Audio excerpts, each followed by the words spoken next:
সম্মানিত ভিউয়ার্স, আসসালামু আলাইকুম। আশা করি আল্লাহর রহমতে আপনারা সকলেই ভালো আছেন। শুভকামনা আপনাদের জন্যে।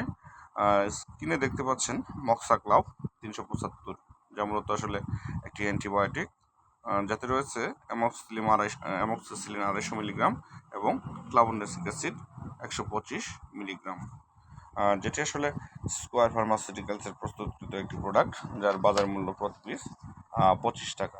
আসলে এই ক্ষেত্রে যদি আমরা বলি, আপনাদের যদি ঠান্ডার সমস্যা থাকে, টনসিল জাতীয় সমস্যা থাকে, টনসিলাইটিস, বা আসলে আপনাদের যদি প্রস্রাবের ইনফেকশন থাকে বা ঠান্ডা কার জাতীয় বড় সমস্যা থাকে, আসলে সেই ক্ষেত্রে আসলে এটি আপনারা দিনে 2 থেকে 3 বার ব্যবহার করতে পারেন। এবং এক্ষেত্রে একজন রেজিস্টার্ড ডাক্তারের পরামর্শ অনুযায়ী অবশ্যই তার ব্যবস্থাপত্র মোতাবেক এটি আসলে ফুল ডোজ ডাক্তার যে কদিন লিখে থাকেন অবশ্যই সেইভাবে এটি আপনাকে গ্রহণ করতে হবে। আসসালামু আলাইকুম।